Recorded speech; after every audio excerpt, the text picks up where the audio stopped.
The Picture of Dorian Gray is a Gothic and philosophical novel by Oscar Wilde, first published complete in the July 1890 issue of Lippincott's monthly magazine.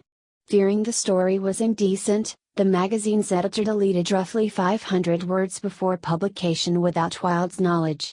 Despite that censorship, The Picture of Dorian Gray offended the moral sensibilities of British book reviewers, some of whom said that Oscar Wilde merited prosecution for violating the laws guarding public morality.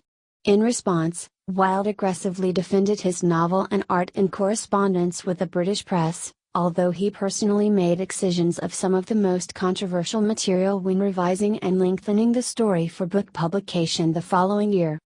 The longer and revised version of The Picture of Dorian Gray, published in book form in 1891, featured an aphoristic preface, a defense of the artist's rights and of art for art's sake, based in part on his press defenses of the novel the previous year. The content, style, and presentation of the preface made it famous in its own right, as a literary and artistic manifesto. In April 1891, the publishing firm of Ward, Locke, and Company, who had distributed the shorter, more inflammatory, magazine version in England the previous year, published the revised version of The Picture of Dorian Gray. The Picture of Dorian Gray is the only novel written by Wilde. It exists in several versions: the 1890 magazine edition, in 13 chapters, with important material deleted before publication by the magazine's editor, J. M. Stoddart; the uncensored version submitted to Lippincott's monthly magazine for publication, also in 13 chapters, with all of Wilde's original material intact, first published in 2011 by Harvard University Press, and the 1891 book edition, in 20 chapters. As literature of the 19th century, The Picture of Dorian Gray pivots on a Gothic plot device with strong themes interpreted from Faust. Plot: Dorian Gray is the subject of a full-length portrait in oil by Basil Hallward, an artist impressed and infatuated by Dorian's beauty. He believes that Dorian's beauty is responsible for the new mood in his art as a painter. Through Basil, Dorian meets Lord Henry Wotton, and he soon is enthralled by the aristocrat's hedonistic worldview, that beauty and sensual fulfillment are the only things worth pursuing in life. Newly understanding that his beauty will fade, Dorian expresses the desire to sell his soul, to ensure that the picture, rather than he, will age and fade. The wish is granted, and Dorian pursues a libertine life of varied immoral experiences while staying young and beautiful. All the while, his portrait ages and records every sin. Summary: The Picture of Dorian Gray begins on a beautiful summer day in Victorian-era England, where Lord Henry Wotton, an opinionated man, is observing the sensitive artist Basil Hallward painting the portrait of Dorian Gray, a handsome young man who is Basil's ultimate muse. While sitting for the painting, Dorian listens to Lord Henry espousing his hedonistic worldview and begins to think that beauty is the only aspect of life worth pursuing, prompting Dorian to wish that his portrait would age instead of himself. Under Lord Henry's hedonistic influence, Dorian fully explores his sensuality. He discovers the actress Sybil Vane, who performs Shakespeare plays in a dingy, working-class theatre. Dorian approaches and courts her, and soon proposes marriage. The enamored Sybil calls him Prince Charming, and swoons with the happiness of being loved, but her protective brother, James, warns that if Prince Charming harms her, he will murder him. Dorian invites Basil and Lord Henry to see Sybil perform in Romeo and Juliet. Sybil, too enamored with Dorian to act, performs poorly, which makes both Basil and Lord Henry think Dorian has fallen in love with Sybil because of her beauty instead of her acting talent. Embarrassed, Dorian rejects Sybil, telling her that acting was her beauty; without that, she no longer interests him. On returning home, Dorian notices that the portrait has changed, his wish has come true, and the man in the portrait bears a subtle sneer of cruelty. Conscience-stricken and lonely, Dorian decides to reconcile with Sybil, but he is too late, as Lord Henry informs him that Sybil has killed herself. Dorian then understands that, where his life is headed, lust and beauty shall suffice. Dorian locks the portrait up, and over the following 18 years, he experiments with every vice, influenced by a morally poisonous French novel that Lord Henry Wotton gave him. One night, before leaving for Paris, Basil goes to Dorian's house to ask him about rumors of his self-indulgent sensualism. Dorian does not deny his debauchery, and takes Basil to see the portrait. The portrait has become so hideous that Basil is only able to identify it as his by the signature he affixes to all his portraits. Basil is horrified, and beseeches Dorian to pray for salvation. In anger, Dorian blames his fate on Basil and stabs him to death. Dorian then calmly blackmails an old friend, the scientist Alan Campbell, into using his knowledge of chemistry to destroy the body of Basil Hallward. Alan later kills himself.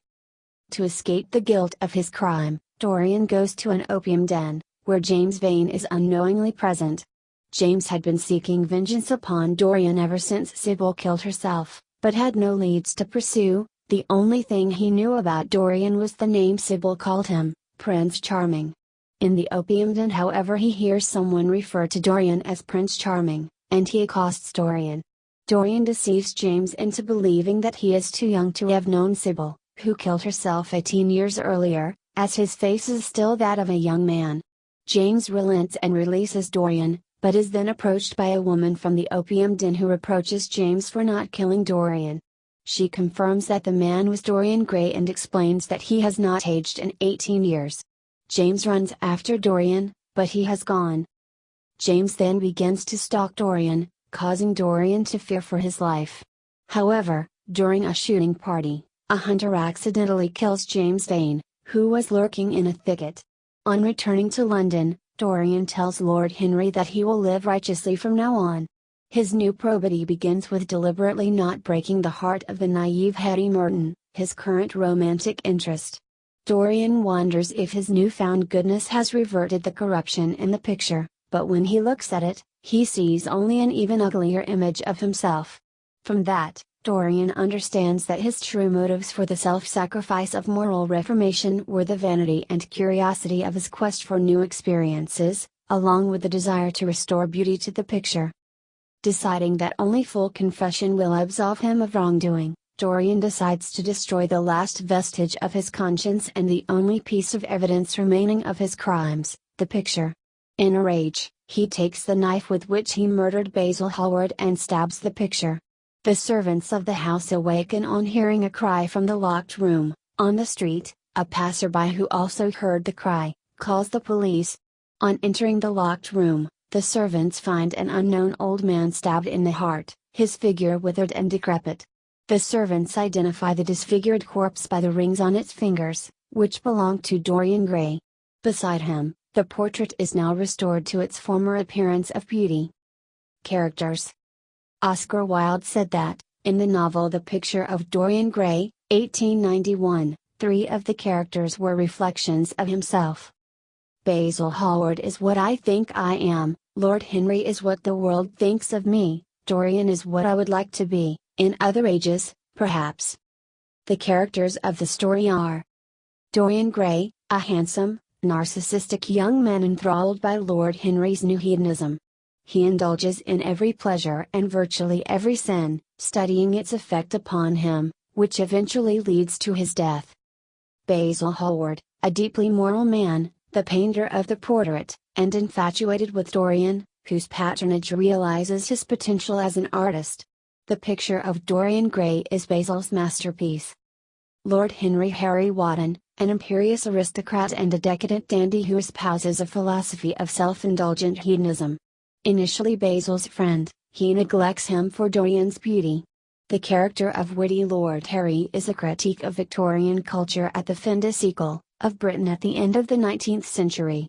Lord Harry's libertine worldview corrupts Dorian, who then successfully emulates him.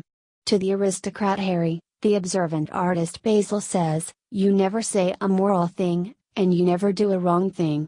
Lord Henry takes pleasure in impressing, influencing, and even misleading his acquaintances, to which purpose he bends his considerable wit and eloquence, but appears not to observe his own hedonistic advice, preferring to study himself with scientific detachment.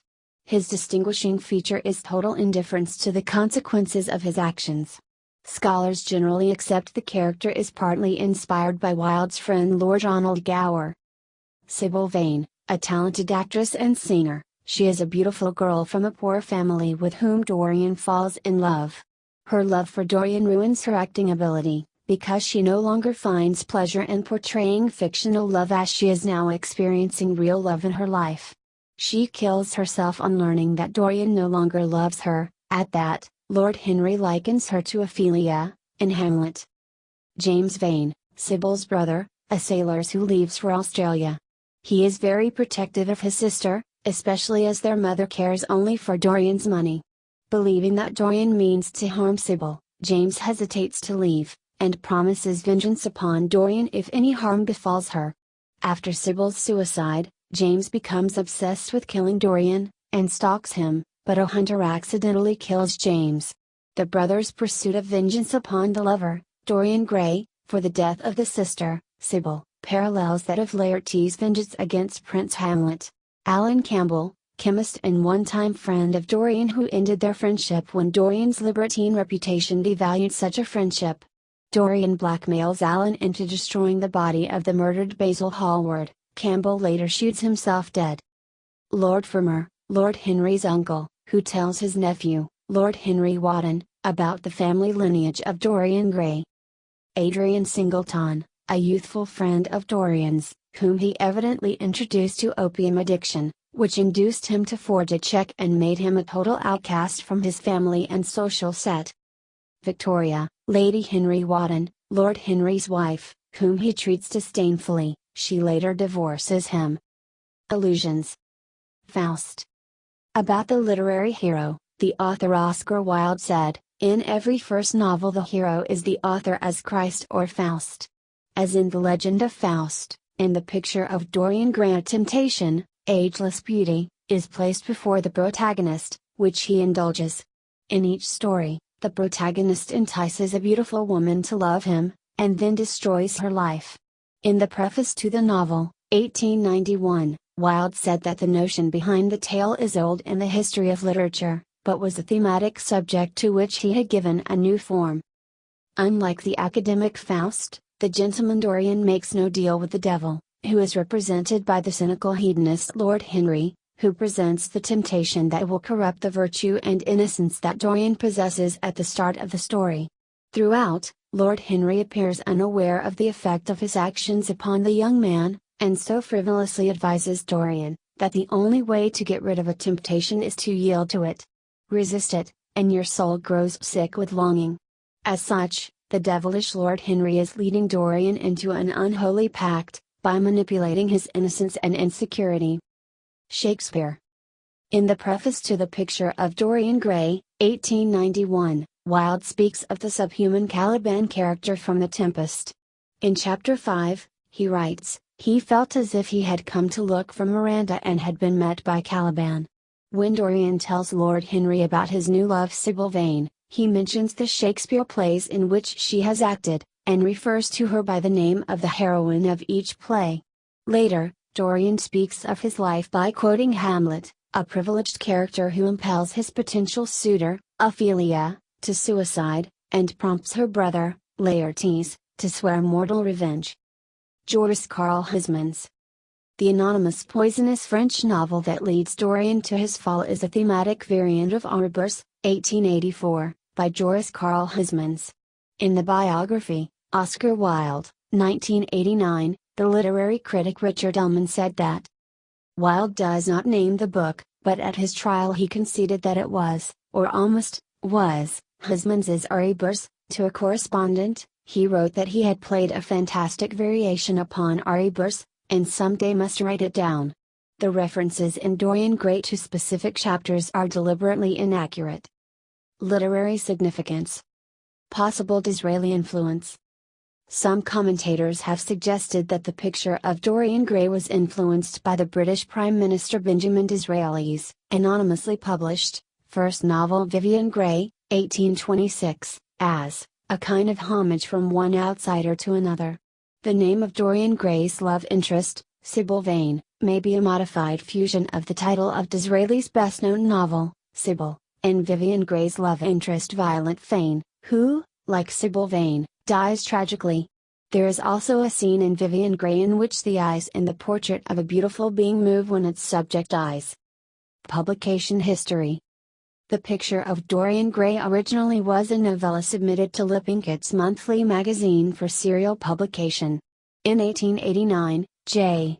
M. Stoddart, an editor for Lippincott, was in London to solicit novellas to publish in the magazine. On August 30, 1889, Stoddart dined with Oscar Wilde, Sir Arthur Conan Doyle and T. P. Gill at the Langham Hotel, and commissioned novellas from each writer. Conan Doyle promptly submitted The Sign of the Four, 1890, to Stoddart, but Wilde was more dilatory. Conan Doyle's second Sherlock Holmes novel was published in the February 1890 edition of Lippincott's monthly magazine, yet Stoddart did not receive Wilde's manuscript for The Picture of Dorian Gray until April 7, 1890, 9 months after having commissioned the novel from him. The literary merits of The Picture of Dorian Gray impressed Stoddart, but, as an editor, he told the publisher, George Lippincott, in its present condition there are a number of things an innocent woman would make an exception to. Among the pre-publication deletions that Stoddart and his editors made to the text of Wilde's original manuscript were, I. Passages alluding to homosexuality and to homosexual desire. 2. All references to the fictional book titled A Secret to Raoul and its author, Catulle Sarrazin, and 3. All mistress references to Gray's lovers, Sybil Vane and Hetty Merton. The Picture of Dorian Gray was published on June 20, 1890, in the July issue of Lippincotts Monthly magazine. British reviewers condemned the novel's immorality, and said condemnation was so controversial that the W. H. Smith Publishing House withdrew every copy of the July 1890 issue of Lippincotts Monthly magazine from its bookstalls and railway stations. Consequent to the harsh criticism of the 1890 magazine edition, Wilde ameliorated the homoerotic references, to simplify the moral message of the story. In the magazine edition, 1890, Basil tells Lord Henry how he worships Dorian, and begs him not to take away the one person that makes my life absolutely lovely to me. In the magazine edition, Basil concentrates upon love, whereas, in the book edition, 1891, Basil concentrates upon his art, saying to Lord Henry, "The one person who gives my art whatever charm it may possess, my life as an artist depends on him." The magazine edition of The Picture of Dorian Gray, 1890, was expanded from 13 to 20 chapters, and the magazine edition's final chapter was divided into 2 chapters, the 19th and 20th chapters of the book edition of The Picture of Dorian Gray, 1891. Wilde's textual editions were about fleshing out of Dorian as a character and providing details of his ancestry that made his psychological collapse more prolonged and more convincing. The introduction of the James Vane character to the story develops the socio-economic background of the Sybil Vane character, thus emphasizing Dorian's selfishness and foreshadowing James's accurate perception of the essentially immoral character of Dorian Gray. Thus, he correctly deduced Dorian's dishonorable intent towards Sybil. The subplot about James Vane's dislike of Dorian gives the novel a Victorian tinge of class struggle. With such textual changes, Oscar Wilde meant to diminish the moralistic controversy about the novel The Picture of Dorian Gray. Preface. Consequent to the harsh criticism of the magazine edition of the novel, the textual revisions to The Picture of Dorian Gray included a preface in which Wilde addressed the criticisms and defended the reputation of his novel. To communicate how the novel should be read, in the preface, Wilde explains the role of the artist in society, the purpose of art, and the value of beauty. It traces Wilde's cultural exposure to Taoism and to the philosophy of Chuang Tzu, Zhuangzi. Earlier, before writing the preface, Wilde had written a book review of Herbert Giles's translation of the work of Zhuangzi. The preface was first published in the 1891 edition of the novel. Nonetheless, by June 1891, Wilde was defending The Picture of Dorian Gray against accusations that it was a bad book. In the essay The Artist as Critic, Oscar Wilde said that the honest ratepayer and his healthy family have no doubt often mocked at the dome-like forehead of the philosopher, and laughed over the strange perspective of the landscape that lies beneath him. If they really knew who he was, they would tremble. for Chang Tzu spent his life in preaching the great creed of inaction, and in pointing out the uselessness of all things. Criticism. In the 19th century, the critical reception of the novel The Picture of Dorian Gray, 1890, was poor. The book critic of the Irish Times said, "The Picture of Dorian Gray was first published to some scandal."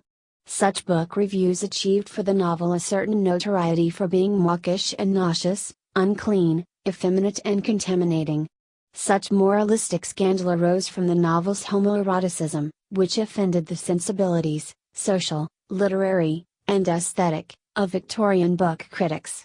Yet, most of the criticism was personal, attacking Wilde for being a hedonist with a distorted view of conventional morality of Victorian Britain.